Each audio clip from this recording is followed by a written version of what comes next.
شیر اور خرگوش۔ ایک گھنے جنگل میں ایک شیر رہا کرتا تھا۔ وہ تمام جنگل کا بادشاہ تھا، لیکن وہ بادشاہ جیسے پیش نہیں آتا تھا۔ ہر دن بے رحمی سے جنگل کے جانوروں کو کھا جایا کرتا تھا۔ شیر کے خوف سے جنگل کے جانور چھپ جایا کرتے تھے اور خود اپنی بھوک و پیاس کو مار کر سخت مشکلات سے دوچار ہونے لگے تھے۔ اس طرح کچھ دن بعد جنگل کے تمام جانور ایک مقام پر جمع ہوئے اور شیر کے شر سے محفوظ رہنے کے لیے سب مل کر رائے مشورہ کرنے لگے۔ سب نے اپنی اپنی بات رکھی اور آخر میں ایک گیدڑ نے کہا، میرا خیال ہے کہ ہم روز شیر کے ہاتھوں مرنے کے بجائے ہم خود ایک بار شیر کے پاس چلے جائیں۔ اس طرح روزانہ شیر کسی ایک کو کھا لے گا اور ہم سب اپنی اپنی باری سے چلے جائیں گے اور بلا خوف و ڈر سکون سے زندگی گزاریں گے۔ گیدڑ کے مشورے پہ تمام جانور رضامند ہو گئے۔ ایک بندر نے کہا، ٹھیک ہے، تمہاری بات بالکل درست ہے۔ موت کا خوف کرنے کے بجائے اپنی باری آنے تک ہم اطمینان و سکون کی زندگی گزار سکیں گے۔ جانوروں کی بات چیت مکمل ہونے کے بعد خود گیدڑ نے شیر کے پاس جا کر یہ ساری بات بتائی۔ گیدڑ کی باتیں سننے کے بعد شیر نے کہا، میں بادشاہ ہوں، اس لیے تم سب کی بات مان رہا ہوں، لیکن ایک بات غور سے سن لو۔ اگر کسی دن مجھے جانور ملنے میں تاخیر ہو جائے تو میں خاموش نہیں بیٹھوں گا اور دوبارہ تم سب پر حملہ کرنا شروع کروں گا۔ شیر نے بڑے غصے سے یہ سب کہا۔ شیر کی باتیں سن کر گیدڑ نے سر ہلاتے ہوئے حامی بھر دی اور وہاں سے چلا گیا۔ اس دن کے بعد ایک ایک جانور بلا ناغہ اپنی اپنی باری کے مطابق شیر کے پاس جانے لگے اور شیر سکون سے اپنے پاس آنے والے جانوروں کو مار کر اپنی بھوک مٹانے لگا۔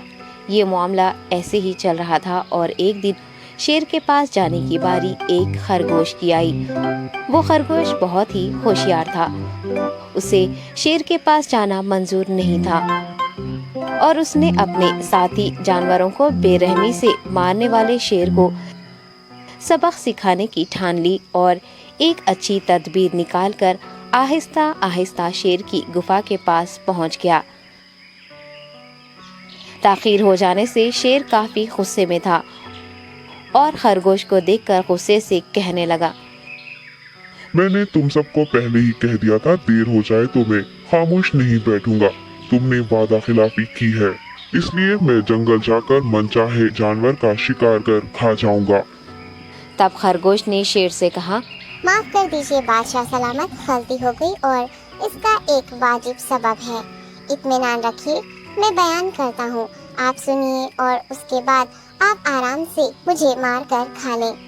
شیر نے پھر غصے سے کہا، وہ کیا بات ہے، جلدی بتاؤ۔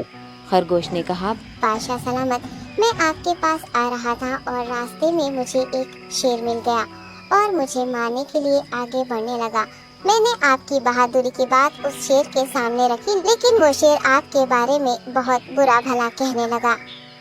یہ سن کر میں نے غصے سے کہا، تم ہمارے جنگل کے نہیں ہو، ہمارے بادشاہ کے بارے میں ایسی باتیں مت کہو۔ یہ سن کر وہ شیر مجھ پر حملہ کرنے کے لیے تیار ہو گیا۔ یہ دیکھ کر میں نے کہا، تم مجھے مارو گے تو ہمارے بادشاہ تمہیں ہرگز نہیں بخشیں گے۔ تب اس شیر نے کہا، تمہارا بادشاہ میرا کیا کر لے گا؟ میں نے کئی ہاتھیوں کو اپنے پنجے سے مار گرایا ہے، تمہارا بادشاہ ہو یا کوئی اور ہو، میرے ہاتھوں بچ نہیں سکتا اور میرے سامنے کوئی ٹک نہیں سکتا، میں اسے ختم کروں گا۔ یہ سب بدتمیزی کرنے لگا۔ میں نے اس شیر سے کہا، تم ہمارے بادشاہ سے آ کر بات کرو۔